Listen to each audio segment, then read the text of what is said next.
Sitting in an office chair in the middle of the street in 2013, Bobby Bennett was having a mental breakdown.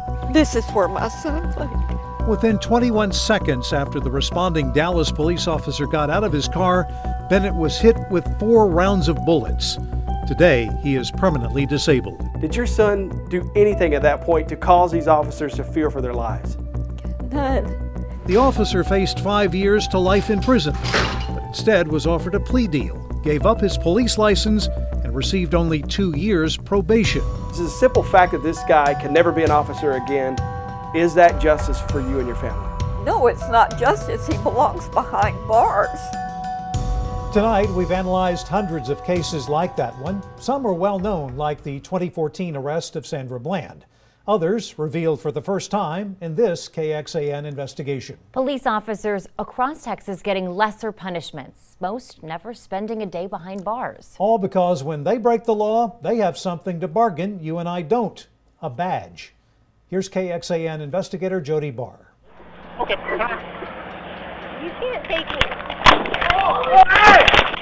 This was the last time San Marcos Police Corporal James Palermo would ever make an arrest. Back in 2013, the 13-year police veteran arrested a Texas State University student who walked in front of his car during this traffic stop.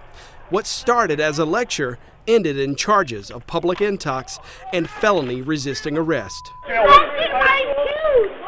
I told you to put your hands behind your back. You come on the ground. Come on. Stand up. The video shows Palermo slam the woman's face into the concrete so hard it broke 2 of her teeth and gave her a concussion. This wasn't the first time Palermo was accused of using too much force.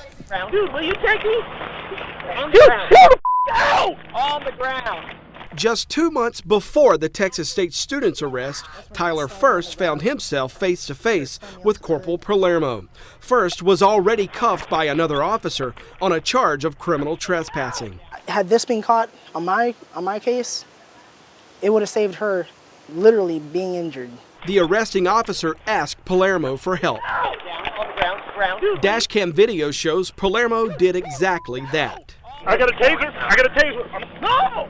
Taser! So you will be tased. Which he then did off camera. I told you not to move. I told you not to move. And you did move. I was in custody. All he needed to do was just put me in a squad car and take me to jail. I honestly have no idea what his motive was. I guess he was just having a bad day or just doesn't like his job or something. Investigators found this dashcam video while digging into other arrests Palermo made in the months before the Alexis Alpha assault. But prosecutors never charged Palermo in Tyler First's case. In the case where he slammed the young woman, he was indicted on a charge of aggravated assault by a public official. Palermo faced between 5 years and life in prison. My initial impression when I watched that video was actually very shocking. Prosecutor Brian Erskine says trying Palermo in Hays County, where jurors would likely sympathize with a police officer, could have ended in an acquittal, meaning Palermo would be back to policing the streets. So the DA's office offered him a deal to avoid prison: surrender his police license. And that bargaining chip is a huge piece. It says you can no longer be that person. You will no longer be an authoritative person in a position to ever cause somebody harm like that again.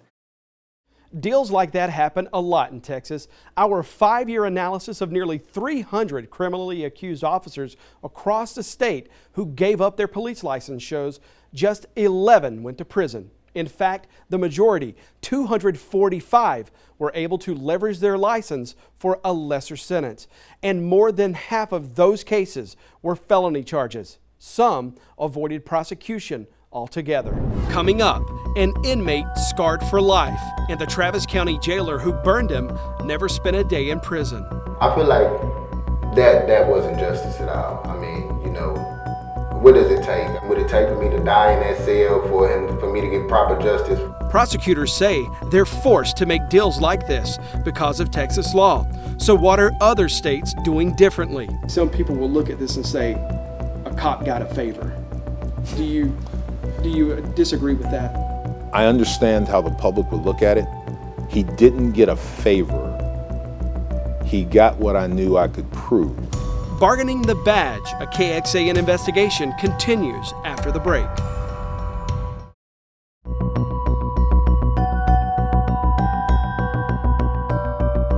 When it says what he's going to give up in this plea, surrender his license, his police license. Fair trade? Most definitely not a fair trade. So, yeah, we're going to try to take that license away if we have any leverage. Texas peace officers who break the law getting plea deals most of us can't. Prosecutors tell us there's a good reason, even if it means these officers rarely end up in jail. I dropped the mattress, but I had a blanket covering over me. After they shot the first shot, the blanket ignited.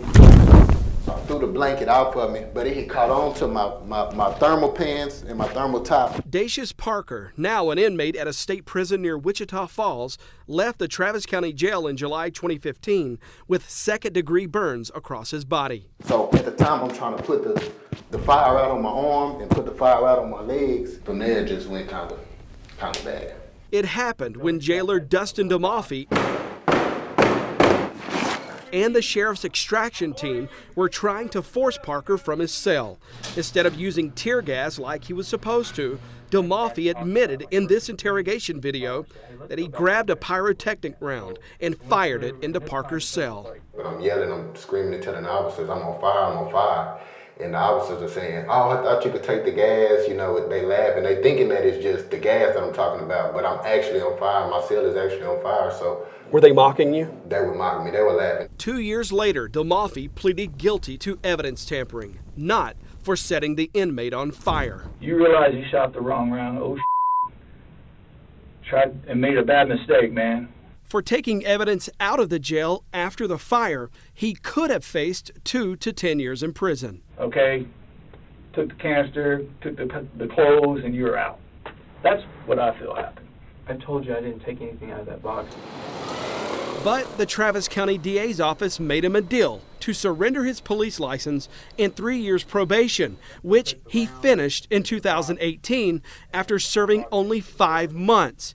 Now, the case is dismissed. Are you satisfied with the outcome of that case? Yeah, I think they got an appropriate disposition. I am looking at a young person in a corrections position who went into a courtroom and pled guilty to a felony, was placed on community supervision, and lost his career. So that's pretty strong punishment. Travis County DA Margaret Moore says her office was in a tight spot. Juries, she says, are sympathetic to police officers, even toward officers charged with crimes. That peace officer license is a very, very important consideration. And there are instances where the objective to do justice will give heavy weight to the surrender of that license. Of the hundreds of cases we analyzed, very few officers served prison time. For those who do get jail time, giving up the license often helps reduce charges and time behind bars. One was San Antonio area school resource officer Manuel Hernandez. In 2014, prosecutors charged Hernandez with sexually assaulting a student on this campus. An assistant Bexar County DA gave Hernandez a plea deal, reduced the charge to improper relationship between a student and educator, served 6 months in the county jail, and 10 years probation. Instead of the 2 to 20 years he originally faced, Hernandez also wouldn't have to register as a sex offender, and he'd have to give up his police license. What caused you all to downgrade the charge in this case? The extra improper student-teacher relationship was a viable charge, and as I learned the case, learned the facts, I learned that we had no objective evidence of sex, just the allegation. Harris thought a jury might not believe the student's testimony. The one thing I couldn't risk was that guy being able to raise reasonable doubt in a jury on her claims. He walks away with a lesser charge. He's not on the sex offender registry. He's no longer a cop. You think the public may have some trouble reconciling what this man said he did versus the punishment he got in the end? Yes, as you pose the question, I'd be a fool to disregard it. We knew we had to get that guy out of our business. Some people will look at this and say, a cop got a favor. Do you disagree with that? I understand how the public would look at it. He didn't get a favor. He got what I knew I could prove. The things that were not negotiable was his pleading guilty. Was not negotiable was you ain't a cop no more. In Texas, you most always need a conviction or a plea deal to take an officer's police license, but other states allow their police licensing boards to make that decision. Legally, TCOL cannot do that here in Texas, so we turned to a 2015 study to see what that distinction might mean. That year, 93 licenses were pulled in Texas. The states with the most licenses pulled were Georgia and Florida. Both have far fewer police as a whole compared to Texas, but they also took a lot more licenses from officers, 562 and 399. Their licensing boards have that power, and experts like St. Louis University law professor Roger Goldman say Texas's conviction hurdle is the reason its figure is so much lower. He spent 40 years researching decertifications in all 50 states and says the numbers in Texas would surge if Texas lawmakers allowed TCOL to strip police licenses.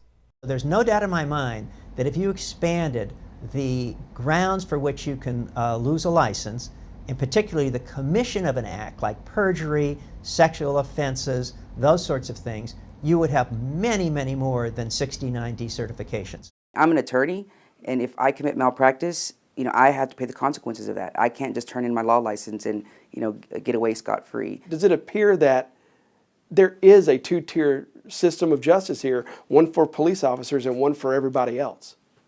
Yes, absolutely. You and I, if we commit, these same crimes, we aren't able to get away with them just like these officers are. Our investigation got the attention of Texas House Criminal Jurisprudence Committee member, Representative Jessica Gonzalez. Her staff took a look at our research and is already pulling records from TCOL on what we uncovered.